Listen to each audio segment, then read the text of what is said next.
এখন বাজে 3টা, পায়েস রান্না করছি চুপি চুপি। Happy birthday to.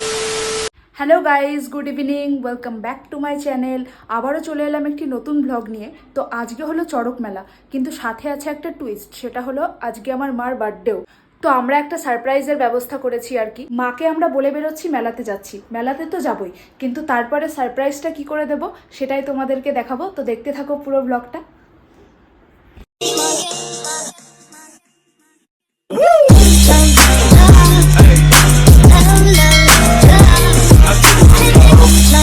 আমাদের বাড়ির কাছেই হয় বিরাট চড়ক মেলা, তো সেখানেই গিয়েছিলাম।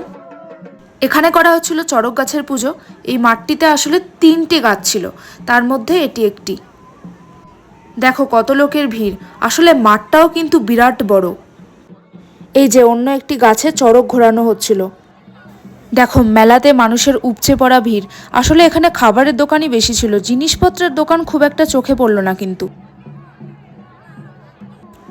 আমি এটা একটা কিনেছিলাম। যতই বড় হয়ে যাই, ছোটবেলার এই জিনিসগুলো খুব অ্যাট্রাক্ট করে কিন্তু মেলাতে গেলে। আচ্ছা, এগুলো কি চিনতে পারছো? এগুলো হলো খেলনা বাটি। আমি ছোটবেলা কত যে খেলেছি। তোমরা কি খেলেছো? বিশেষ করে মেয়েরা কমেন্টে জানিও তো। সেদিন গরমটা এতটাই পড়েছিল যে বেশিরভাগ লোকজনই কিন্তু আইসক্রিম আর কুলফির দোকানেই ভিড় করছিলেন। কিন্তু আমরা প্রথমে খেলাম মিশালি, তারপরে খেলাম টক ঝাল মিষ্টি ফুচকা। এরপর মেলা থেকে বেরিয়ে আমরা সোজা গেলাম কেকের দোকানে কেক কিনতে। তো গাইস, কেক নিয়ে চলে এসেছি। তো চলো ডেকোরেশনটা করা যাক। গেট আটকে দিয়েছি, মা বুঝতে পারবে না। একবারে কেক রেডি করে নিয়ে গিয়ে তারপর মাকে সারপ্রাইজ দিচ্ছি। কেকটা আনবক্সিং করলাম, এবার ডেকোরেশন করছি। তাড়াহুড়ো করে যতটা পারলাম করলাম আর কি। পায়েসটা না অনেকটা শুকিয়ে গেছে, মানে লিকুইড টাইপের নেই আর কি। তো জানি না কেমন লাগবে, দেখা যাক। তো পায়েসের গল্পটা এখন বলি, কিভাবে আমি চুপি চুপি তৈরি করেছিলাম। এখন বাজে 3টা, এসে দেখো সবাই ঘুমাচ্ছে। এখানে মা বাবা ঘুমাচ্ছে, এখানে ঠাকুমা ঘুমাচ্ছে, আর এই ঘরে ভাই আছে, রেস্ট করছে। কিন্তু কোনোভাবেই জানানো যাবে না যে আমি পায়েস রান্না করছি চুপি চুপি। রান্নাঘরে গেট লাগিয়ে দিয়ে শুরু করলাম, দেখা যাক কি হচ্ছে। তো আমি না এটা জীবনের প্রথম মানে ভালোভাবে তৈরি করার চেষ্টা করছি, কারণ এর আগে একবার করেছিলাম যখন কলকাতায় পড়াশোনা করতাম, মেসে ছিলাম। বাট ওই চাল, চিনি আর দুধ একসাথে উঠিয়ে দিয়ে ঘেটে দিয়েছিলাম, তাও আবার ইন্ডাকশানে। তো ওটা পায়েস না, অন্য কিছুই হয়েছিল, দুধ ভাত বলতে পারো। তো এবার একটু ভালোভাবে ট্রাই করছি মায়ের জন্মদিনের জন্য, দেখা যাক ফলাফল কি হয়। Best of luck to me আর কি।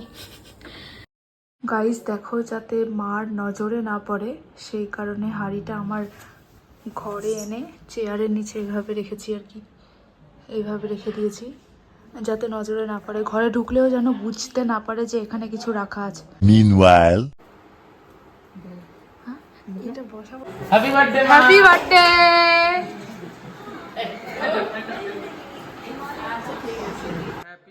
তো গাইজ, মায়ের রিয়াকশানটা তো বেশ ভালোই ছিল। মা আসলে ভাবতে পারেনি যে আমরা চুপি চুপি এত প্ল্যান করেছি, তো একটু আবেগপ্রবণ হয়ে পড়েছিল আর কি।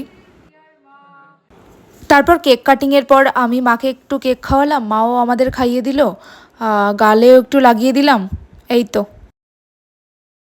তারপর আমার করা বিখ্যাত সেই পায়েস মাকে খাওয়ালাম। মা তো ভালোই বলল, কিন্তু আসলে অতটাও ভালো হয়নি আর কি। এরপর মেইন জিনিসটা হলো গিফট, যেটা আমি আলমারিতে লুকিয়ে রেখেছিলাম।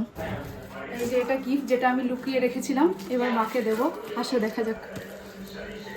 এই না বার্থডে গিফট, কিন্তু খুলে রাখো কি আছে।